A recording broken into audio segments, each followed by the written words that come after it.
Good afternoon, Universe. It's your boy, Universal Ant. I just wanted to welcome you to the Universal Ant Show.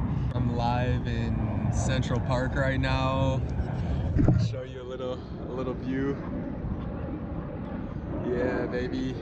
Today I wanted to get started on delving into self-awareness. The Universal Ant Show is a place where you can dive with me deeper into self-awareness and get that good community feeling that we're all striving for. I wanted to start off with 10 terms to get more familiar with self-awareness and start getting into it. First off, the first term that is really important to me is self-love. Self-love is huge. As long as you're not loving yourself, you're not going to find the opportunities and the daily experiences that you need in order to improve on yourself. Self-love is my number one thing, man. You have to love yourself or nothing else starts. It all starts with loving yourself. These terms aren't in any type of order. I just had to get 10 out to you so you know. Number 2, compassion and empathy. I put these two together because they're both really big ideas on feeling and understanding, you know. You don't necessarily go through the same struggles that someone else does, but if you have struggled or you've seen someone struggle, then you can have the ability in yourself to have compassion or have empathy for people who struggle worse than yourself or are in bad situations that you think they could be doing better at, but they just didn't get the experience that you did. And so you need to have compassion and empathy towards those people and realize that their struggle is not your struggle, and the feeling that you can have for that is compassion. You know, compassion allows you to have understanding for someone else, even though you're not going through their specific experiences. Number 3, the third, and number 3 is probably just as big as number 1, self-love. Gratitude. Gratitude is freaking huge. A huge key to my success has been gratitude. Just being thankful, sending out a vibration of thankfulness for the opportunities that you've already had and for the opportunities that are coming to you now, you know. Gratitude has been a key for me to keep opening doors and going into new opportunities and stuff. It's huge. Vibration. I just said the word vibration, and it's a cliche word nowadays, vibe or vibes or whatever, but vibration is huge because it's a literal measurement of, I like to think of it as a literal measurement of good and bad. Low vibrations, bad. High vibrations, good. You know, if you're high vibing, if you're high vibrating, that means that your energy is you're really living your full energy, you know, your full potential. Low vibrations mean that you're down in a lower place right now, but these vibrations are all manipulatable or manipulatable, or however you want to say it.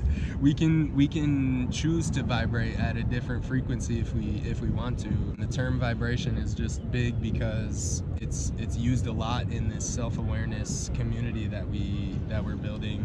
It can be an easy teller. When I go into a room, I'm always feeling the vibe first, you know. The vibration in the room helps me set my tone and my way of being in that situation, you know. And that brings us to ego.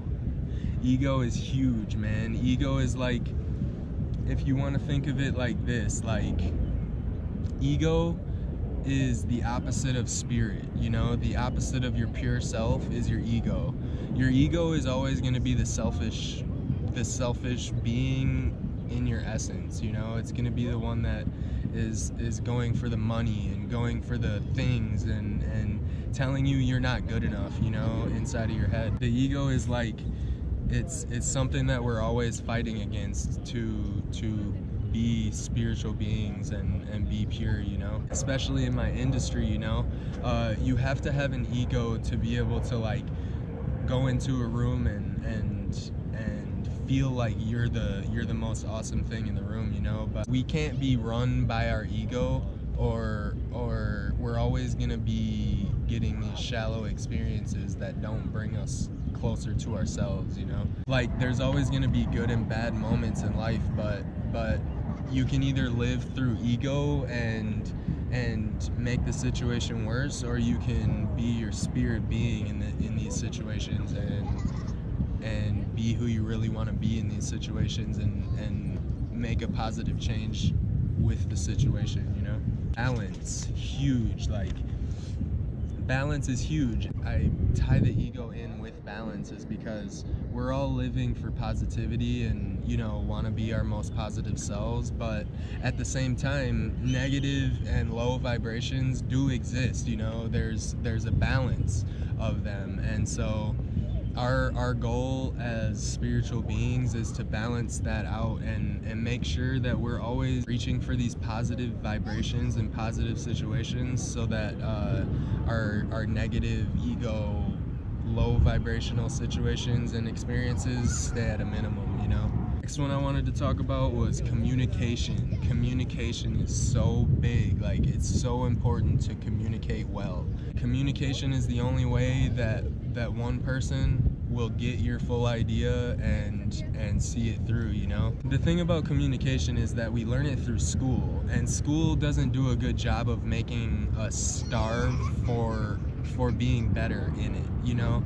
And so we end up taking communication as a big job or a task instead of using it as a tool, you know. I use writing, I use reading, and I use like musical communication. All those kind of communications are huge in being an artist that can convey their message, or being a leader that can convey their message to many people and, you know, see their vision out through their communication. Also, like, just relationships, like friendships, relationships, girlfriends, boyfriends. Communication is huge. If you're not communicating in a way where both of you guys are responsive and can get those ideas through your communication, that's the number one thing you gotta work on in a relationship. Communication is freaking huge. Ooh, this brings me to the next one. Community feeling. I wanted to explain this to you guys if you guys don't already know what that is. It's pretty much what it says. The community feeling is something that all humans like are thirsty for, you know. We all want to belong. We all want to feel like we're a part of something and that we have a purpose here, you know. And that's the community feeling, and that can be achieved by any human being to the next human being, just by looking that person in their eyes and validating them as a living being, you know.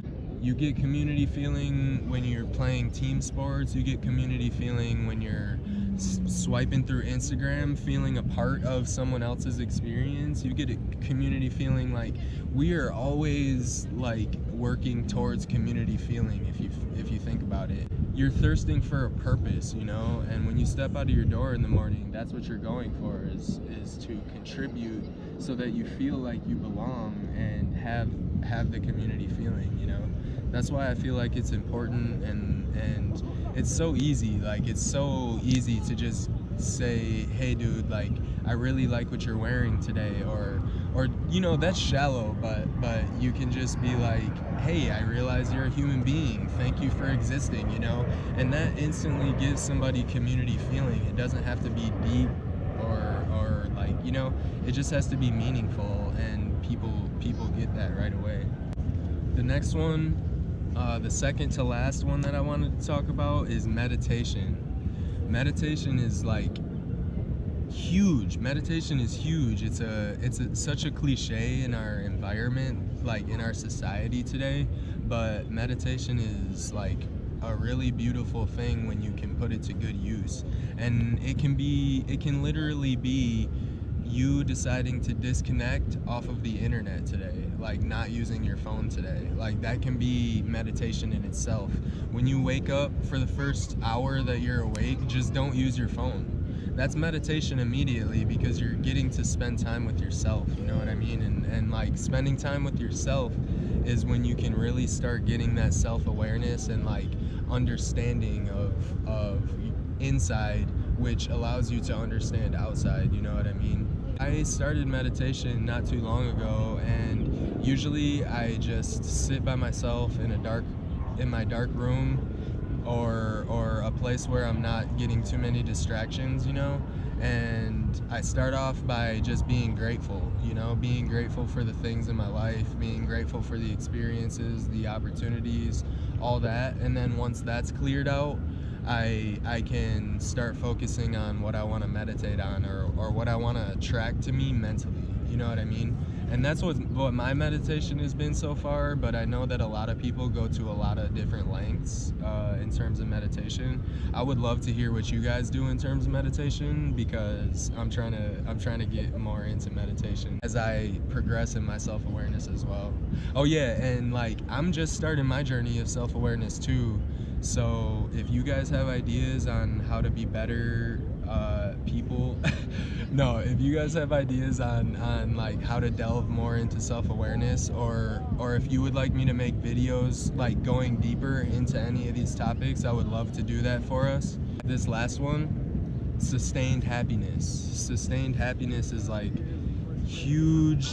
It's a huge thing that we don't really get taught in school, you know? We know what happiness is, but most of our forms of happiness end up being something that is like satisfactory in the moment, but then it like goes away, you know what I'm saying?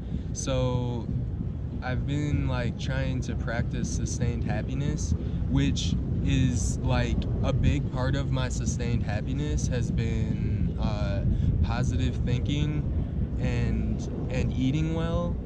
Those two things are a huge part of self-love, which allows you sustained happiness. You know what I'm saying? If you're loving yourself and nourishing yourself and remaining at a high frequency, you know, like allowing your body and your biology to stay at a high frequency, you can definitely expand on like happiness and just be able to control and feel powerful in situations where you have to conjure happiness, you know? Like I've been through bouts of depression and stuff, and the only thing that separated me from not being depressed was learning how to be happy. It's not a battle, it's just a continuous project, you know? Happiness is a continuous project. If you're not always working and like